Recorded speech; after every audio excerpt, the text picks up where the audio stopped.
Parmi tous les peuples qui ont façonné et influencé la langue espagnole, il y en a un qui a été oublié et même parfois sous-estimé, mais auquel nous devons une certaine partie des mots qui composent la langue. De nos jours, découvrez avec nous les traces de l'influence laissée par les peuples germaniques dans la langue espagnole.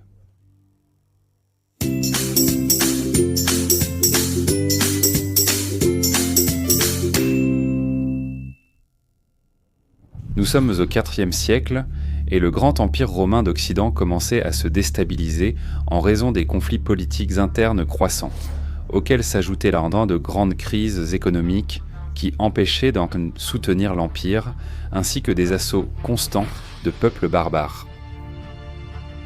Plus tard, au début du XIe siècle, les premiers peuples germaniques, composés principalement de Suèves, de Vandales et d'Alains, ont fait irruption dans la péninsule ibérique et se sont installés dans les provinces de Galice, de Lusitanie, l'actuel Portugal, et de Bétique, l'actuelle Andalousie. Finalement, après la chute totale de l'Empire, en l'an 476, de nouveaux royaumes germaniques s'emparèrent des territoires laissés par la domination romaine, comme dans le cas des Ostrogoths, qui ont dominé la péninsule italienne et une partie du centre de l'Europe, ou des Francs, qui se sont établis dans la majeure partie de ce qui est aujourd'hui la France. Et les Wisigoths, qui ont conquis presque toute la péninsule ibérique, anéantissant les Alains, repoussant les Suèves et expulsant les Vandales vers l'Afrique du Nord, formant ainsi le grand royaume wisigoth. Pour leur part, les Anglo-Saxons se sont installés dans les îles britanniques et une partie du nord de l'Europe. Au début, le peuple wisigoth envahisseur serait resté séparé des peuples hispano-romains de la péninsule, principalement en raison de différences culturelles et religieuses. En effet, les Wisigoths pratiquaient l'arianisme, une doctrine chrétienne qui rejetait la nature divine de Jésus, soutenant qu'il avait été créé par Dieu, le Père, niant ainsi le dogme de la Trinité. Cependant, au fil des années, peu à peu, les Wisigoths et les hispano-romains se sont progressivement mêlés, bien que la culture hispano-romaine ait toujours dominé. À tel point que les Wisigoths finirent par assimiler les langues proto-romanes qui commencèrent à se former dans toute la région. Finalement, avec la conversion du roi wisigoth Récared au catholicisme en l'an 587, et sa formalisation ultérieure lors du Troisième Concile de Tolède. En 589, la religion catholique est instaurée comme religion officielle du royaume wisigoth, éliminant ainsi toute publication arienne établie jusqu'à cette date. C'est la raison pour laquelle, aujourd'hui, il existe très peu de preuves littéraires wisigothiques en Espagne. Plus tard, au cours du 7e siècle, les affrontements constants pour le pouvoir parmi les Wisigoths ont provoqué leur propre affaiblissement, jusqu'à ce qu'ils succombent finalement à l'invasion arabe, lors de la bataille de Guadalete en 711 sous le règne du roi Rodrigue. Avant de continuer, n'oublie pas de t'abonner à cette chaîne et d'activer la cloche pour recevoir une notification des nouvelles vidéos. Les près de 300 ans de domination wisigothe n'ont pratiquement pas eu d'impact sur la structure morphologique et syntaxique de la langue romane parlée dans la péninsule. En raison de la romanisation relativement rapide des nouveaux occupants, elle a toutefois contribué à l'enrichissement du lexique, c'est-à-dire à l'introduction de nouveaux mots. Curieusement, la plus grande contribution des langues germaniques à la langue espagnole ne correspond pas à l'époque de l'installation des Wisigoths, mais à l'introduction indirecte de mots, par le biais d'autres langues, les langues romanes, comme le français et l'italien. Celles-ci ont été influencées de manière beaucoup plus forte et directe par des peuples germaniques qui avaient agi comme un véritable superstrate linguistique. Il convient également de souligner que le latin a emprunté directement des mots au germanique, comme c'est le cas de saipo, qui est devenu zapone, puis plus tard savon.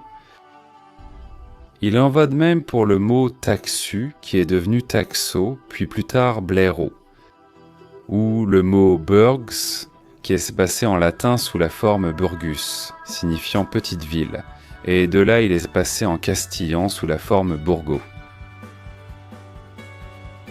Certaines des paroles apportées directement à la suite de la domination wisigothique sont dans ce que ça sont sont tas de paokwa das italiato mon son sacer qui provient du gothique sakant sampet santsavitskutik sakant. De son côté, Guardia a donné Guardia et Guardian Spadja est devenu Espia. Le mot espagnol casta vient de caste, qui signifie groupe d'animaux. Et en parlant d'animaux, nous soulignons que ganso provient de gons et que gavilan provient de gavila. Agasajar vient du gothique gazali qui signifie compagnie. Le mot gana vient de gano qui signifie avidité et rapar vient de rapon qui signifie arracher. Comme nous l'avons dit précédemment, la majorité du lexique d'origine germanique a été introduite dans le latin vulgaire pendant l'époque des invasions, et dans de nombreux cas transmis à l'espagnol par l'intermédiaire d'autres langues romanes. Il est important de noter la quantité de mots du domaine militaire en raison du contrôle du pouvoir exercé par les royaumes germaniques. Le latin velum a été remplacé par le mot guerre, d'où dérive l'actuelle guerre. Du terme guardon, qui signifie surveiller, vient le mot garder. De robon vient voler. De guarnian viennent garnir et guarnir. Du mot helm, qui signifie casque, vient le mot eaum. D'autre part, dard provient du germanique dard, et auberge vient de haribaergo. Dans d'autres domaines, comme celui de la construction, on peut citer que du germanique salr, dont de beturn des salés provient le mot salle, et de San Bastian proviennent et non les mots bastion, bâtir et approvisionner. Dans le contexte de la diplomatie, le mot haribol est devenu héros. Du germanique anbachti, il était passé au latin médiéval comme anbachtia et a dérivé en castillan comme ambassade, et le mot triga est devenu trêve. Certains adjectifs sont également un héritage germanique, comme rix, qui signifie puissant, et qui est passé en castillan comme riche. Frisque, qui est devenu frais. Blanc, qui signifie brillant, est à l'origine du mot blanc. Il est également intéressant d'analyser l'origine germanique de nombreux noms communs hispaniques, comme c'est le cas d'Alvaro, qui provient des mots al, qui signifie tout, et wars, qui signifie prévenu. Fernando vient de Fridenandus, qui à son tour provient des mots fridu, qui signifie paix ou alliance, et nan, qui signifie audacieux. Rodrigo vient de Rodericus, qui à son tour provient des mots prots, qui signifie renommé, et rix, qui signifie puissant. Argemiro est formé des mots aris, et qui signifie armée, et meris comme disant, qui signifie célèbre. Et enfin, le prénom Alphonse provient des mots al, qui signifie tout, et fun, qui signifie prêt ou courageux. L'apport de vocabulaire des langues germaniques a continué à se manifester après le Moyen Âge, à travers l'époque moderne et même à l'époque contemporaine. Quelques-uns de ces mots d'usage courant aujourd'hui sont accordéon, brindisi, cobalt, quartz, délicatessen, hamster, jardin d'enfants, nickel, pistolet, zinc, entre beaucoup d'autres.